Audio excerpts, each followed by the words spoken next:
जय हिंद। है ना, आज हम लोग बिहार पुलिस के नेक्स्ट सेशन को लेकर के आए हैं। ठीक है दोस्तों, आप लोग कॉपी कलम लेकर के बैठिए और नोट्स कीजिए। ठीक है, चलते हम लोग पहला क्वेश्चन पे, ज़्यादा टाइम ना देते हुए। ठीक है, देखिएगा पहला क्वेश्चन है,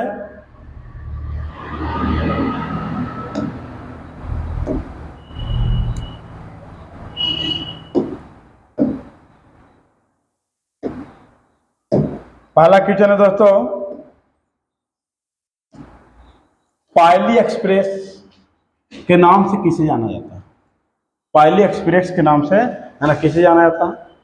ऑप्शन ए में हिमा दास, ऑप्शन बी में अंजू बॉबी जॉर्ज, ऑप्शन सी में है ना पीटी उषा, ऑप्शन डी में ललित बाबर। ललित बाबर इसका राइट आंसर होगा दोस्तों पीटी उषा। है ना, पीटी उषा को पायली एक्सप्रेस के नाम से जाना जाता है। अरे पीटी उषा को पूरा नाम अगर जाने, पूरा नाम अगर हम जाने तो इनका पूरा नाम जो है पीलू वालाकंडी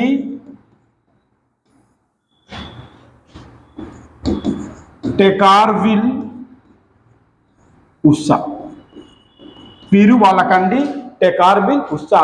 पूछेगा कि पीटी उषा का है ना पूरा नाम क्या है, तो पूरा नाम है ना पीलू वालाकंडी टेकारविल, है ना टेकार्प होगा दोस्तों, टेकार्प विल उषा।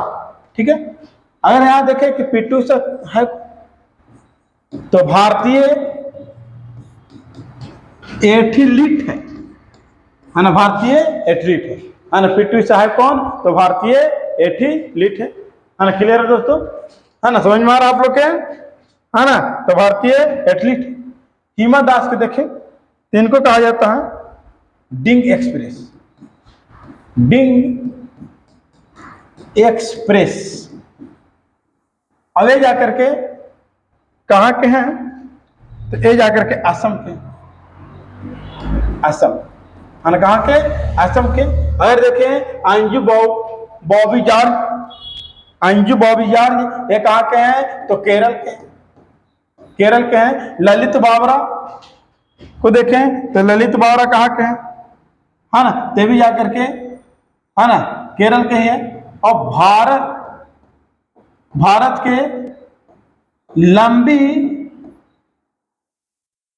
दूरी की धावक है ना। भारत के लंबी दूरी की क्या है? धावक है। ये समझ में आ रहा है दोस्तों? है ना, पायली एक्सप्रेस पीटी उषा को, पीटी उषा का पूरा नाम है ना पीलू वालाकंडी टेकार पबील उषा। है ना, ये क्या है? भारतीय एथलीट है ना। फिर हिमा दास डिंग एक्सप्रेस कहा जाता है ना। कहा के असम के हैं। अंजू बॉबी जॉर्ज केरल के हैं, है ना। ललित बाबरा केरल के हैं। ये जाकर के है ना भारत के लंबी दूरी के क्या है? धावक है। भारत के लंबी दूरी के धावक है। और ये भी जाकर के क्या है ना एथलीट है। एथलीट ये भी जाकर क्या है दोस्तों? एथलीट। क्लियर है ना। नेक्स्ट क्वेश्चन में चलते हैं हम लोग। नेक्स्ट क्वेश्चन देखिए। नेक्स्ट क्वेश्चन है कि निम्नलिखित 2 नंबर क्वेश्चन है में कौन सा समुद्री बंदरगाह और तेल परिसंकरण केंद्र दोनों है? यानी कि इनमें से कौन समुद्री बंदरगाह भी है, वहां पर तेल परिसंस्करण होता है, तेल परिसंस्करण होता है। ये दोनों है विशाखापट्टनम, चेन्नई और मुंबई। ऑप्शन बी में कोलकाता, क्विलोन, कांडला। सी में कोझिकोड, कटक, हल्दिया। डी में मंगलूर, हल्दिया, विशाखापट्टनम। इसका राइट आंसर जो हो जाएगा ऑप्शन डी, मंगलूर, हल्दिया, विशाखापट्टनम। मंगलूर, हल्दिया, विशाखापट्टनम, यहाँ पर जाकर समुद्री बंदरगाह भी है और यहाँ पर तेल परिसंस्करण भी है ना, परिसंस्करण भी है ना यहाँ पर होता है ना। तो मंगलूर है कहाँ? कर्नाटक में। हल्दिया है कहाँ? पश्चिम बंगाल में। कहाँ है? पश्चिम बंगाल में। और विशाखापट्टनम कहाँ है? आंध्र प्रदेश, आंध्र प्रदेश में है ना। और आंध्र प्रदेश के जो तट है ना, वो जाकर के उत्तरी सरकार तट कहा जाता है। आंध्र प्रदेश के उत्तरी सरकार तट के नाम से उसे क्या कहा जाता है? जाना जाता है। ठीक है दोस्तों, समझ में आ रहा है ना। तो नेक्स्ट क्वेश्चन देखिएगा और है ना नोट डाउन करते हुए चलिए, हाँ नोट डाउन है ना करते हुए चलिए ताकि कोई दिक्कत ना हो। ठीक है, और देखेंगे 3 नंबर क्वेश्चन कि भारत के पड़ोस में घोड़े की नाल जैसा आकार वाला मूंगे का द्वीप कौन सा? मूंगे का द्वीप का समूह कौन सा है? ऑप्शन ए में अंडमान और निकोबार द्वीप, बी में है ना मालदीव, सी में लक्षद्वीप, देख लीजिएगा है ना लक्षद्वीप, और डी में जाकर के श्रीलंका। यानी कि मूंगे घोड़े की नाल के जैसा द्वीप है आकार उसका, और जाकर मूंगे की द्वीप है मूंगे चट्टान का। मूंगे एक प्रकार का जीव होता है उसका द्वीप बना हुआ। इसका राइट आंसर होगा लक्षद्वीप। राइट आंसर क्या होगा दोस्तों? Lakshadweep. Option number C, option number क्या हो जाएगा? सी हो जाएगा। अगर इसका आकार की बात करें, आकार की अगर हम बात करें, बलायाकार है। आकार किस प्रकार का है? बलायाकार है, एटॉल है, एटॉल है ना बलायाकार। और किस प्रकार से है? एटॉल है। पूछेगा कि लक्षद्वीप का आकार कैसा है, तो बलायाकार है। और कैसा है ना? एटॉल है। और कैसा हो जाएगा? एटॉल हो जाएगा। फिर जाकर देखें है ना किससे बना हुआ है? बना है परवाल भित्ति से बना हुआ है। किससे बना हुआ? परवाल है ना भित्ति से जाकर के ये बना हुआ लक्षद्वीप। अगर देखें अंडमान निकोबार द्वीप समूह की बात करें, तो अंडमान निकोबार द्वीप समूह का है ना किस नाम जाना जाता है ना? तो मार्कट है ना, मार्कट द्वीप के है ना, मार्कट द्वीप के नाम से इसे अंडमान निकोबार द्वीप समूह को है ना जाना जाता है। फिर देखा जाए यहाँ पर और क्वेश्चन बनेगा 8 डिग्री चैनल किसे अलग करती है? 9 डिग्री चैनल है ना किसे अलग करती है? और एक जाकर के 10 डिग्री चैनल है ना ये जाकर के किसे अलग करती है? ये तीनों क्वेश्चन बहुत महत्वपूर्ण है दोस्तों। इस वजह से यहाँ पर क्या कर दिए? इसको लिखने का है ना। तो 8 डिग्री ये चैनल है मालदीव और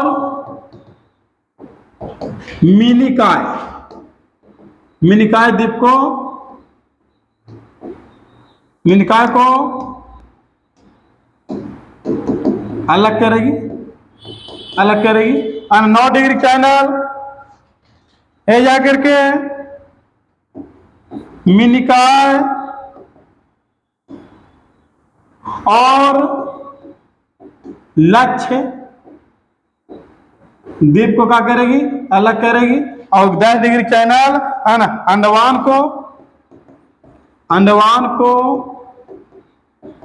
निकोबार से क्या करेगा? अलग करने का काम करेगा। आपको पूरा बात पता होना चाहिए कि भारत के पड़ोस में घोड़े की नाल जैसा आकार वाला जो मूंगा चट्टान का जो द्वीप है वो कौन सा है? लक्षद्वीप है। उसी आकार को बोला जाता है बलायाकार बोला जाता है। ये एटॉल बोला जाएगा। क्या बोला जाएगा? एटॉल बोला जाएगा। फिर देखा जाए लक्षद्वीप बना किससे? परवाल भित्ति से, मूंगा चट्टान से बना हुआ है। और मूंगा चट्टान एक के ऊपर एक जाकर के क्या होते हैं? मरते जाते हैं और कठोर होते जाते हैं, उसका बना हुआ है ना। फिर देखा जाए कि अंडमान निकोबार द्वीप समूह को किस नाम जाना जाता है? तो मार्कट द्वीप समूह के नाम से जाना जाता है। फिर देखे 8 डिग्री चैनल किसे अलग करेगी? मालदीव को मिनिकॉय से अलग करेगा। 9 डिग्री चैनल मिनिकॉय को लक्षद्वीप से अलग करेगा। और 10 डिग्री चैनल अंडमान को निकोबार से क्या करेगा? अलग करने का कार्य करेगा। नेक्स्ट क्वेश्चन है है ना। चितनावल गुफा चित्रकलाएं खाली स्थान में स्थित है और खाली स्थान से संबंधित है।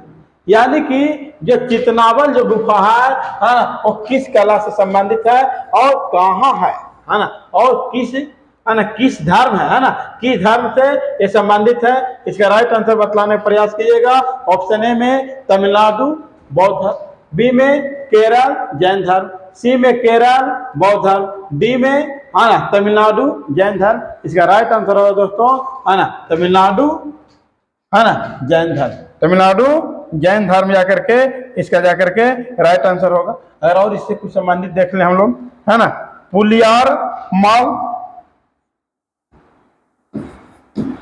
पुलियार माल जो मंदिर है ये जाकर के वायनाड में है, वायनाड में है।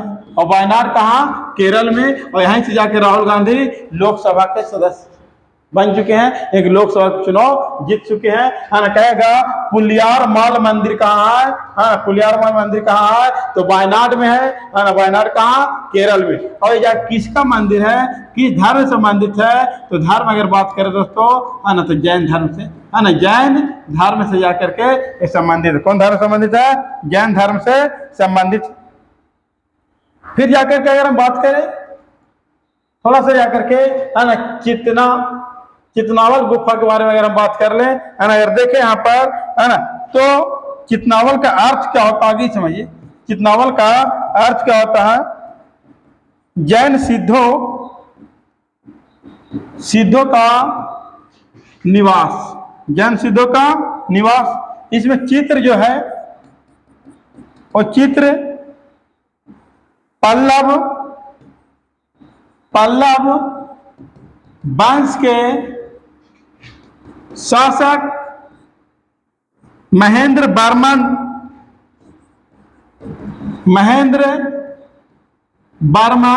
प्रथम ने बनाया था। और कहेगा है ना कि चितनावल गुफा में है ना, ये चितनावल का अर्थ क्या होता है, तो जैन सिद्धों का निवास। और चितनावल किसका चित्र कौन बनवाया था, है ना पल्लव वंश के शासक महेंद्र प्रथम ने बनवाया था है ना, पल्लव वंश के शासक महेंद्र है ना प्रथम ने है ना जाकर के बनवाया था। फिर है ना और देखें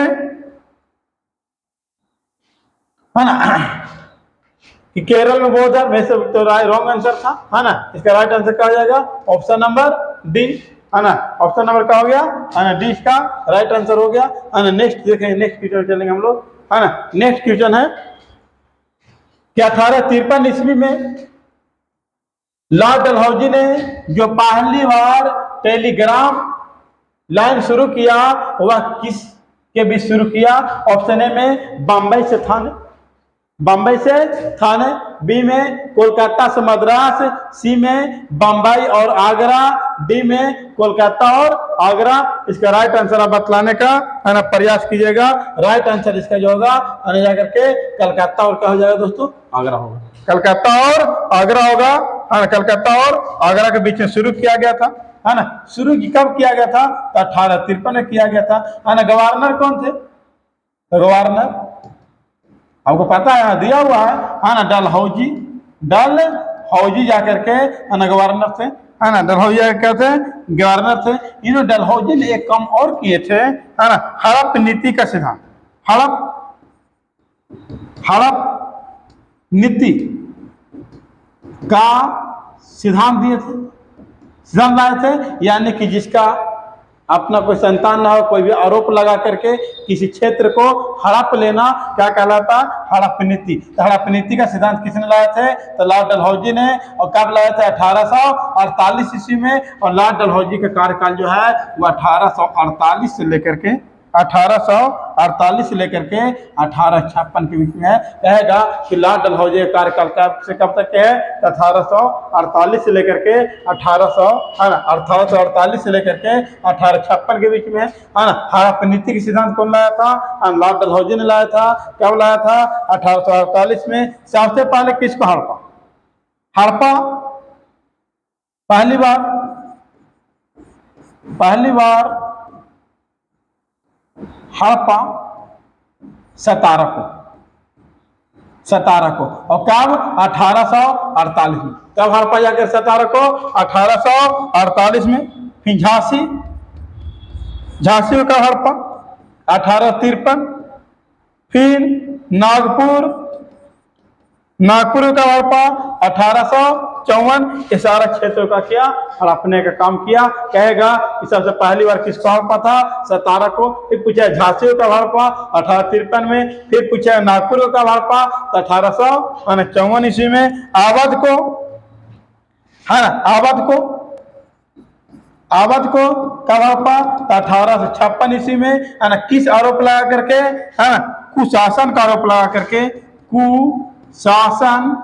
कुशासन का आरोप लगा करके, कौन सा आरोप लगा करके, कुशासन का आरोप लगा करके हड़प्पा जाकर अवध को भी हड़प लिया, है ना। लॉर्ड डलहौजी ने बेहतर भी काम किए हैं, है ना। इससे मुंबई से थाने 1853 ईस्वी में पहली बार ट्रेन चलाई थी। और कहा, मुंबई से थाने। और कितना किलोमीटर, 34 किलोमीटर इन्होंने कहा चलाई थी, रेल चलाने के साथ। ठीक है दोस्तों, ध्यान रखिए सारा क्वेश्चन को, है ना। सब मोस्ट इंपोर्टेंट क्वेश्चन है ना। ठीक है ना। नेक्स्ट क्वेश्चन में चलेंगे हम लोग, है ना। नेक्स्ट क्वेश्चन है, फरवरी 2023 में साइक्लोन गैब्रियल ने किस देश का प्रभावित किया। साइक्लोन गैब्रियल ने, है ना, किस देश का, है ना, प्रभावित किया, है ना। ए आपको राइट आंसर बतलाना है ना। ऑप्शन नंबर ए में न्यूजीलैंड, बी में ऑस्ट्रेलिया, सी में इंडोनेशिया और डी में सिंगापुर। इसका राइट आंसर होगा जाकर के न्यूजीलैंड। सबसे पहले हम भी बात को समझेंगे कि साइक्लोन गैब्रियल है क्या। तो ये एक प्रकार के चक्रवात, क्या था, चक्रवात, है ना। और किस देश में आया था, तो न्यूजीलैंड में आया था। इसका राइट आंसर क्या हो गया, है ना, न्यूजीलैंड। ठीक है दोस्तों, नेक्स्ट क्वेश्चन में चलेंगे। करंट अफेयर है, ध्यान रखिएगा। फिर स्वामी दयानंद सरस्वती ने प्रथम आर्य समाज का स्थापना 1875 ईस्वी में कहाँ स्थापित किए थे।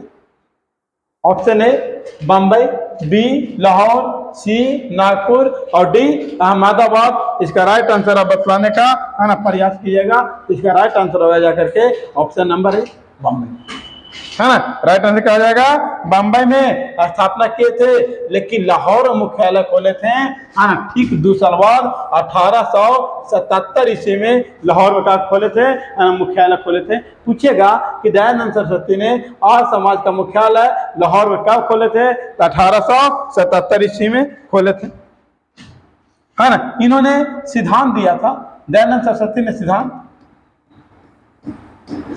दिए थे, कितना सिद्धांत दिए थे, 10 सिद्धांत दिए थे, 10 सिद्धांत। एक सबसे महत्वपूर्ण देखा जाए तो स्त्री शिक्षा, है ना। कहेगा कि दयानंद सरस्वती के द्वारा दिया गया 10 सिद्धांतों में सबसे महत्वपूर्ण सिद्धांत कौन सा है, तो स्त्री शिक्षा है ना। स्त्री शिक्षा है। और आर का जो शाब्दिक अर्थ होता है दोस्तों, आर का जो शाब्दिक अर्थ होता है ना, आर का जो शाब्दिक अर्थ होता है, क्या होता है ना।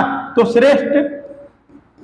श्रेष्ठ या कुली, है ना। और मान्यता प्राप्त है कि आर जो आए थे वो मध्य एशिया से, ये जाके समाज हो गया। ठीक है, देखिए आर लोग आए कहाँ से थे, मध्य एशिया से, है ना, मध्य एशिया से आए थे, है ना। किस खोज में आए थे, है ना, किस खोज में आए थे, है ना, तो संस्कृत, अच्छा सॉरी, है ना, किस खोज में आए थे, चारागाह के खोज में आए थे। भाषा इनका क्या था, भाषा संस्कृत, है ना। भाषा क्या था, संस्कृत, है ना। कौन सा भाषा का प्रयोग करते थे, है ना, संस्कृत का, है ना, भाषा का, है ना, प्रयोग करते थे। और जब आर्य लोग भारत में आए, है ना, तो यहाँ शुरुआत हुई, है ना, वैदिक सभ्यता के, है ना, वैदिक सभ्यता का, है ना, शुरुआत होता है। और वैदिक सभ्यता जो चलता है वो 1500 ईसा पूर्व से लेकर के 600 ईसा पूर्व। लेकिन वैदिक सभ्यता में है ना, वैदिक सभ्यता दो भागों में क्या हो जाता है, बढ़ जाता है। वैदिक सभ्यता कितने भागों में बढ़ जाता है, दो भागों में बढ़ जाता है। एक ऋग वैदिक काल और दूसरा उत्तर वैदिक काल। ऋग वैदिक काल जो है ना 1500 से 1000 ईसा पूर्व और उत्तर वैदिक काल 1000 से 600 ईसा पूर्व, है ना। लेकिन है ना ऋग वैदिक काल है ना, इसलिए कहा गया कि उस समय ऋग्वेद की रचना किया गया था, और ऋग्वेद की जो रचना किया गया था उस सप्त संध्या प्रदेश में रचना किया गया था। और उत्तर वैदिक काल में 3 वेदों की रचना किया गया था, है ना, जा करके सामवेद, यजुर्वेद, अथर्ववेद की रचना किया गया था। और इसको जो किया गया था रचना, है ना, सामवेद, अथर्ववेद और है ना यजुर्वेद का जो रचना किया गया था वो जाकर के गंगा यमुना के द्वार पर रचना किया गया था, है ना। ये सारा क्वेश्चन आपको है ना महत्वपूर्ण है, ध्यान रखिएगा, है ना। और जाकर के ऋग उत्तर वैदिक काल जाकर के, है ना, ऋग वैदिक काल में भी जाकर के आर्यों को, है ना, जो वहाँ के लोग थे, जो उत्तर वैदिक काल चल रहा था उस समय तक के लोगों को लोहा की धातु के बारे में जानकारी नहीं था। इसके पहले सिंधु घाटी सभ्यता चल रहा था, वहाँ भी लोहा के धातु के बारे में जानकारी नहीं था। क्वेश्चन पूछता है ना, कि हड़प्पा सभ्यता के लोग को है ना किस धातु का जानकारी नहीं था, लोहा धातु का जानकारी नहीं था। लोहा धातु का जो खोज हुआ था वो जाकर के 950 ईसा पूर्व के आसपास, कहीं कहीं पे 1000 ईसा पूर्व देता है, कहीं पे 950 ईसा पूर्व देता है। 950 ईसा पूर्व के आसपास में लोहा का क्या हुआ था, खोज हुआ था। और कहाँ हुआ था, अतरंजी खेड़ा। और अतरंजी खेड़ा कहाँ दोस्तों, उत्तर प्रदेश में, ठीक है। उसके बाद जाकर के 16 महाजनपद वगैरह का उदय होता है धीरे धीरे धीरे, है ना, ठीक है। नेक्स्ट क्वेश्चन पे हम लोग बात करेंगे। नेक्स्ट क्वेश्चन देखिए,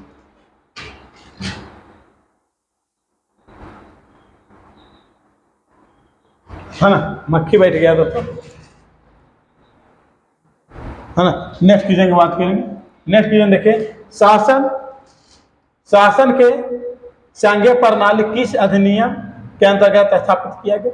शासन के जो संघीय प्रणाली जो है वो किस अधिनियम के द्वारा स्थापित किया गया था, है ना। इसका राइट आंसर आप बतलाने का, है ना, प्रयास कीजिए। इसका राइट आंसर है ना क्या होगा, है ना, इसका राइट आंसर क्या होगा, तो राइट आंसर होगा जाके गवर्नमेंट ऑफ इंडिया एक्ट, है ना, गवर्नमेंट ऑफ इंडिया एक्ट 1935। इसका क्या हो जाएगा दोस्तों, राइट आंसर, है ना। एक संघीय प्रणाली का जो अधिनियम किसके तहत आया था, हाँ, तो भारत सरकार अधिनियम 1935 के तहत आया था, है ना। भारत सरकार अधिनियम 1935, है ना, लागू हुआ था। अगर देखा जाए इसमें, अगर धारा देखा जाए, धारा जो था जिसको अनुच्छेद भी बोलते हैं हम लोग, है ना, 321। अनुसूची देखा जाए, अनुसूची देखा जाए तो अनुसूची कितना था दोस्तों, 10 था। और अगर देखा जाए पहली बार, है ना, पहली, है ना, बार इसमें जाकर पता है ना, पहली बार जाकर के समवर्ती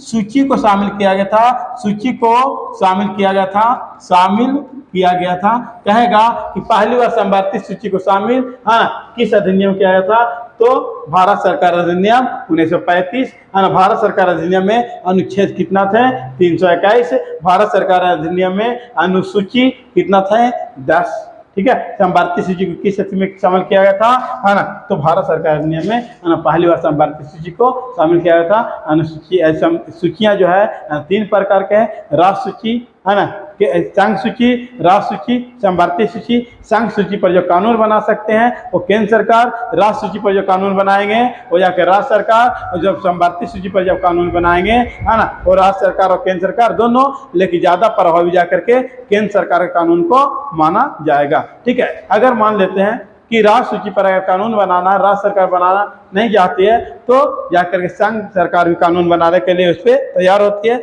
लेकिन सबसे पहला नंबर वो बिल जो पेश होगा, वो जो विधेयक पेश होगा, वो जाकर के राज्यसभा में पेश होगा, ये ना कि लोकसभा में पेश नहीं होगा, है ना। ये बात सारी समझ में आ रही है दोस्तों, है ना। नेक्स्ट क्वेश्चन पे ध्यान देंगे, है ना। देखिए, गुरु गोविंद सिंह के द्वारा खालसा पंथ की स्थापना कब किया गया था। गुरु गोविंद सिंह के द्वारा खालसा पंथ की स्थापना कब किया गया था, 1599, बी में 1699, सी में 1707, डी में 1657। इसका राइट आंसर होगा दोस्तों 1699। क्या राइट आंसर होगा, 1699 में, है ना। और क्या किए थे गुरु गोविंद सिंह, और कुछ कार्यों की इसको देख लेते हैं। गुरु गुरु पद की समाप्ति, है ना। गुरु पद की समाप्ति यानी कहा गया इनके द्वारा कि अब कोई हमारे बाद कोई गुरु नहीं बनेगा। इस सिख धर्म के 10वें गुरु थे, है ना। कैवें गुरु थे? 10वें गुरु थे। और इस सिख धर्म के अंतिम गुरु भी इनको, अगर पहला गुरु देखा जाए तो गुरु नानक थे। पहला सिख धर्म के पहला गुरु गुरु नानक थे, है ना। या संस्थापक बोल सकते हैं कि सिख धर्म के संस्थापक कौन किए थे, है ना, गुरु नानक ही किए थे, है ना। और क्या किए थे? गुरु वाणी की रचना, गुरु वाणी की रचना है। गुरु वाणी की रचना किसने किए थे, है ना, तो गुरु गोविंद सिंह ने। गुरु गोविंद सिंह की हत्या किसने कर दिया था? हत्या किसने कर दिया था? तो गुल खां नामक पैठान ने जाकर के इनको हत्या कर दिया था। और कहाँ? नांदेड़ में कर दिया था। नांदेड़ गोदावरी नदी के तट पर, गोदावरी नदी के तट पर इनका हत्या कर दिया गया था, है ना। सोचिए, है ना, कि गुरु गोविंद सिंह की हत्या किसने किया था? तो गुल खान नामक पैठान ने कर दिया था। और कहाँ कर दिया था? तो नांदेड़ कहाँ? महाराष्ट्र में, है ना। और किस नदी के तट पर? तो गोदावरी नदी के तट पर इनका हत्या कर दिया गया था, है ना। सिख धर्म के 3 गुरुओं का हत्या हुआ है, हाँ। 5वां गुरु, है ना, 5वां गुरु गुरु अर्जुन देव, 9वां गुरु गुरु तेग बहादुर, है ना। और 10वां गुरु जाके गुरु गोविंद सिंह, है ना। ये 3 गुरु का जाकर के, है ना, मुस्लिम शासकों के द्वारा हत्या किया गया था। गुरु अर्जुन देव के ये हत्या किए थे। वो जाकर के जहांगीर, है ना। फिर देखें गुरु तेग बहादुर को औरंगजेब और गुरु गोविंद सिंह, है ना, जाकर के, है ना, कौन, है ना, तो जाकर के, है ना, गुल खान ने जाकर हत्या कर दिए थे, है ना। अब अगर बात करें गुरु अर्जुन देव ने, है ना, अमृतसर में, है ना, है ना, एक मंदिर का स्थापना किए थे, है ना। वो जाकर के स्वर्ण मंदिर, है ना, स्वर्ण मंदिर का, है ना, उसको, है ना, उससे पहले स्वर्ण मंदिर को हर मंदिर के नाम से जाना जाता था, है ना। यानी कि अगर ऐसे देखा जाए, इतिहास अगर देखा जाए इस प्रकार से, है ना, कि स्वर्ण मंदिर, हर मंदिर, है ना जी दोस्तों, है ना, हर मंदिर की स्थापना गुरु अर्जुन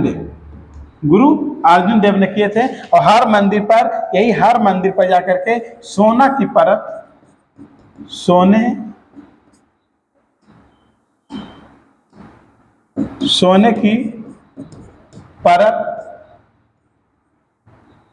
चढ़ाया गया था,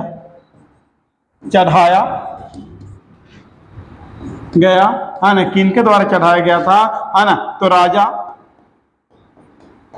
रंजीत सिंह के द्वारा जाकर के, है ना, सोने की परत चढ़ाया गया था। और इसी के बाद से जाकर के, है ना, हर मंदिर को स्वर्ण मंदिर के नाम से, है ना, जाने लगा, है ना। बीच में जाकर के एक सरोवर भी है ना, स्वर्ण मंदिर, है ना, के बीच में जाकर क्या है? एक सरोवर भी है ना। गुरु अर्जुन देव ने, और गुरु अर्जुन देव ने, है ना, जाकर क्या किए दोस्तों, है ना, आदि ग्रंथ की रचना किए, है ना। आदि ग्रंथ की रचना, है ना, आदि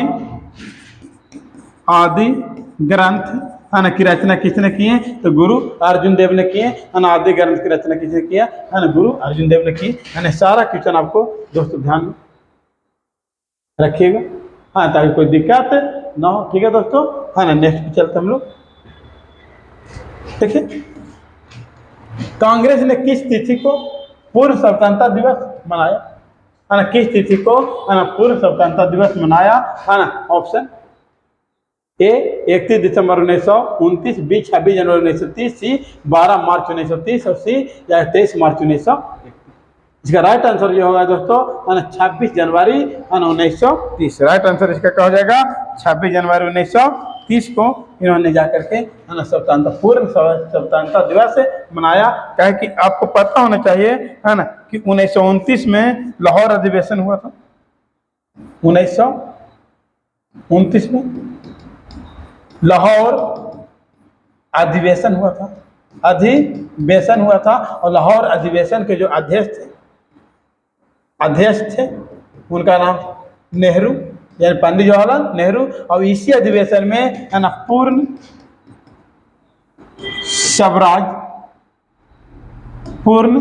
स्वराज को क्या किया गया, पारित किया गया। कहेगा पूर्ण स्वराज है ना किस अधिवेशन में पारित हुआ था, है ना, तो लाहौर अधिवेशन में पारित हुआ था। कब हुआ था? 1929 में। और जाकर के है ना पंडित जवाहरलाल नेहरू के द्वारा 26 जनवरी 1930 ईस्वी को पूरे भारत में स्वाधीनता दिवस के रूप में मनाने का है ना कार्य किए थे, है ना, स्वाधीनता दिवस के रूप में मनाने के लिए है ना बतलाए थे, है ना। और ये जाकर के है ना पंडित नेहरू ने जाकर रावी नदी के तट पर है ना पूर्ण स्वाधीनता दिवस के रूप में है ना मनाने का कार्य किए, है ना, पूर्ण स्वाधीनता दिवस के रूप में है ना मनाने का कार्य किए, है ना। फिर अगर देखा जाए 12 मार्च 1930 दांडी यात्रा की शुरुआत किया गया था, है ना, महात्मा गांधी के द्वारा दांडी यात्रा की शुरुआत किया गया था। अब ये जाकर के है ना महात्मा गांधी ने है ना साबरमती आश्रम से है ना निकले, है ना, और दांडी की ओर चल पड़े, है ना। साबरमती आश्रम कैसे निकले और जाकर के दांडी की ओर चल पड़े और जाकर के साबरमती आश्रम की जो स्थापना हुआ था 1916 में। और जाकर के दांडी जाकर पहुंचते हैं, है ना, 5 अप्रैल को जाकर पहुंच जाते हैं, है ना, 5 अप्रैल को पहुंचने का कार्य करते हैं। और जब 5 अप्रैल को जाकर पहुंचते हैं तो वहाँ पर जाकर नमक बना करके 6 अप्रैल को नमक बना करके वहाँ से है ना सविनय अवज्ञा आंदोलन की क्या करते हैं, शुरुआत करते हैं। सविनय अवज्ञा आंदोलन की शुरुआत करते हैं 23 मार्च 1931 को, है ना। ये जाकर के 3 व्यक्तियों को फांसी दिया गया था। भगत सिंह, राजगुरु,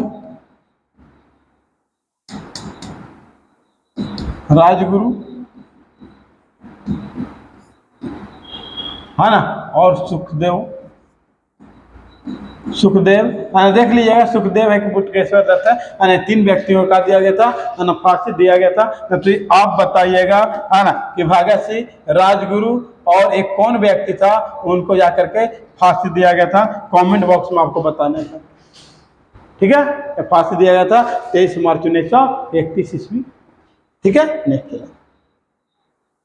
है ना भारतीय वन अधिनियम पारित हुआ 1854, 1865, 1874, 1885, है ना। इसका राइट आंसर आप बतलाने का है ना प्रयास कीजिएगा, है ना, कि इसका राइट आंसर क्या होगा। राइट आंसर ऑप्शन नंबर है ना बी 1865 में है ना पारित हुआ था। वर्तमान में वन अगर देखा जाए, वर्तमान में अगर वन देखा जाए तो भारत में लगभग 24% है, लगभग, है ना, लगभग कितना प्रतिशत वन है भारत में, 24%। वन नीति कब आया था, वन नीति कब आया था, तो जाकर के 1894 ईस्वी में वन नीति कब आया था, 1894 ईस्वी में। भारत में सबसे अधिक वन क्षेत्र, भारत में सबसे अधिक वन मध्य प्रदेश में है। सबसे अधिक वन कहाँ है ना, मध्य प्रदेश में। पर्यावरण के लिए कितना वन चाहिए, पर्यावरण के लिए वन कितना चाहिए, है ना, तो पर्यावरण के लिए जो वन चाहिए दोस्तों वो जाकर के आपको है ना 33% वन चाहिए, लेकिन है कितना, 24% है ना। तो पर्यावरण के लिए है ना वन कितना चाहिए, 33%, है ना। इसलिए प्रत्येक वर्ष है ना बरसात के मौसम में है ना एक वृक्ष अवश्य लगाएं, है ना, जिससे है ना ऑक्सीजन हम लोग को है ना मिल सके, है ना। पर्यावरण एवं वन मंत्रालय, पर्यावरण एवं है ना एवं वन मंत्रालय का गठन कब किया था, 1985 ईस्वी में। पर्यावरण एवं वन मंत्रालय का गठन 1985 ईस्वी में। और वर्तमान में इसको है ना वर्तमान नाम जो इसका है वो जाकर के पर्यावरण वन और जलवायु परिवर्तन मंत्रालय, है ना। पर्यावरण एवं वन मंत्रालय 1985 में गठन किया गया था। वर्तमान नाम अगर देखा जाए तो पर्यावरण, वन और जलवायु परिवर्तन मंत्रालय के नाम से इसे क्या होता है, जाना जाता है ना। ये सारा क्वेश्चन आपको ध्यान में रखना है दोस्तों, है ना। सारा क्वेश्चन आपको ध्यान में रखना है ना। कि भारतीय वन अधिनियम का पारित हुआ 1865 ईस्वी में। वर्तमान में कितना परसेंट वन है, 24%, है ना। वन नीति का पारित हुआ 1894 में। भारत में सबसे अधिक वन कहाँ है, मध्य प्रदेश में है। कहाँ, मध्य प्रदेश में है। पर्यावरण के लिए है ना कितना वन होना चाहिए, 33% होना चाहिए। पर्यावरण एवं वन मंत्रालय गठन कब हुआ था, 1985 में। वर्तमान में उसे किस नाम जाना जा रहा है ना, तो पर्यावरण, वन और जलवायु परिवर्तन मंत्रालय के नाम से जाना जा रहा है। भाखड़ा नांगल बांध निम्नलिखित में से किस नदी पे है ना। भाखड़ा नांगल जो बांध है वो जाकर के है ना किस नदी पर है ना, उसको बतलाना दोस्तों, है ना। तो इसका राइट आंसर हो जाएगा है ना सतलज नदी पे। क्या हो जाएगा दोस्तों, है ना, सतलज नदी पे। कौन नदी पे हो जाएगा, सतलज नदी पे हो जाएगा, है ना। भाखड़ा नांगल बांध है ना किस नदी पे है ना, सतलज। फिर अगर देखा जाए कुछ बांध वगैरह कभी हम लोग देख लें, जैसे पंचेत बांध। पंचेत बांध अगर देखें, दामोदर नदी, दामोदर नदी पर है जाकर के बंगाल झारखंड में है ना। बंगाल कहाँ, बंगाल और झारखंड में है। बारगी बांध या परियोजना, परियोजना है ना, परियोजना है ना किस नदी पे है, तो बारगी नदी पे है ना। बारगी है ना, बारगी नदी पे है और कहाँ है, मध्य प्रदेश में है। फिर देखा जाए शारदा, शारदा परियोजना है ना किस नदी पे है, तो शारदा, शारदा या बोल सकते हैं गोदावरी नदी पे है और जाके कहाँ है, यूपी में है ना। गोमती है जी, शारदा गोमती नदी पे है ना। शारदा गोमती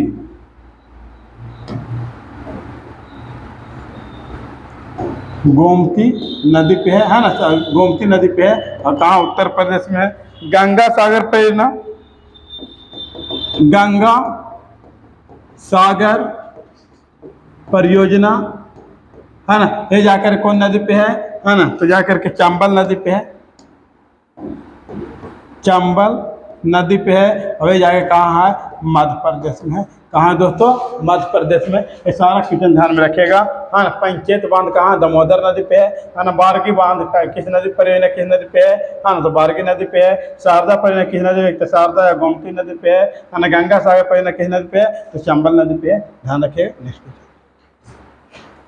जीव विज्ञान की वह शाखा जिसके अंतर्गत पक्षियों का अध्ययन होता है ना, क्या कहलाता है ना, तो ऑर्निथोलॉजी कहलाता है। क्या कहलाएगा, ऑर्निथोलॉजी कहलाएगा। अगर देखा जाए दोस्तों, है ना, अगर देखा जाए है ना कि चींटी के अध्ययन क्या कहलाता है, चींटी, चींटी के अध्ययन है ना, चींटी के अध्ययन है ना, चींटी के अध्ययन क्या कहलाता है दोस्तों, तो चींटी के अध्ययन कहलाता है मर्मेकोलॉजी, मर्मेकोलॉजी कहलाता है। मकड़ियों का अध्ययन, मकड़ियों का अध्ययन क्या कहलाता है दोस्तों, है ना, हेराकनोलॉजी कहलाता है। हेराकनो है ना, हेराकनोलॉजी कहलाता है, हेराकनोलॉजी कहलाता है, हेराकनोलॉजी है ना, हेराकनोलॉजी कहलाएगा। फिर देखा जाएगा है ना, उड़ने वाला जंतु का अध्ययन, उड़ने, ध्यान रखिएगा, वाला जंतु का अध्ययन है ना। उड़ने वाला जंतु सबसे महत्वपूर्ण क्वेश्चन है दोस्तों, ध्यान रखना है। उड़ने वाले जंतु का अध्ययन है ना, एयरो बायोलॉजी, बायोलॉजी लॉजी कहलाता है, एरोबायोलॉजी कहलाता है। अगर और देखें, है ना, चाप्टे कृमि का अध्ययन, चाप्टे, है ना, चाप्टे, है ना, कृमि का अध्ययन, चाप्टे कृमि का अध्ययन, है ना, चाप्टे कृमि का अध्ययन, चाप्टे कृमि का अध्ययन, है ना, क्या कहलाता है दोस्तों, चाप्टे कृमि का अध्ययन हिलमेंथोलॉजी कहलाता है, हिलमेंथोलॉजी कहलाता है। ठीक है दोस्तों, ये सारा क्वेश्चन ध्यान में रखना है ना, सारा क्वेश्चन ध्यान में रखना है ना। जीव विज्ञान क्लास अगर जिसके अंतर्गत पक्षियों का अध्ययन किया जाता है और मिथोलॉजी कहलाता है। चींटी का अध्ययन मर्मेकोलॉजी कहलाएगा, मकड़ियों का अध्ययन, है ना, एराकनोलॉजी कहलाएगा, उड़ने वाले जंतु का अध्ययन, एरोबायोलॉजी कहलाएगा, चाप्टे कृमि का अध्ययन, है ना, हिलमेंथोलॉजी कहलाएगा। नेक्स्ट क्वेश्चन ध्यान दीजिए, हाथी पांव नामक रोग किस बात के कारण होता है? क्यूलेक्स मच्छर, मादा एनोफिलीज मच्छर, संक्रमित क्यूलेक्स मच्छर, कोई नहीं, है ना। राइट आंसर बतलाने का इसका, है ना, प्रयास कीजिएगा।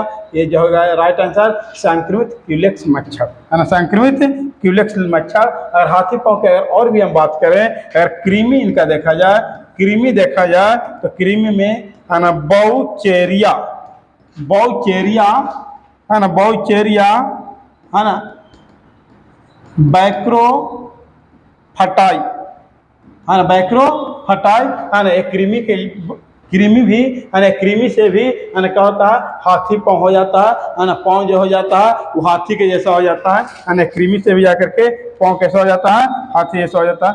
मलेरिया देखा जाए, है ना, तो मादा एनोफिलीज, मलेरिया, मलेरिया किसके कारण होगा, मादा एनोफिलीज के कारण, है ना, मलेरिया हो जाएगा, मादा एनोफिलीज के कारण मलेरिया हो जाएगा। फिर जाकर के, है ना, और देखा जाए एंडीज, एंडीज, है ना, एंडीज देखा जाए, एंडीज, है ना, एंडीज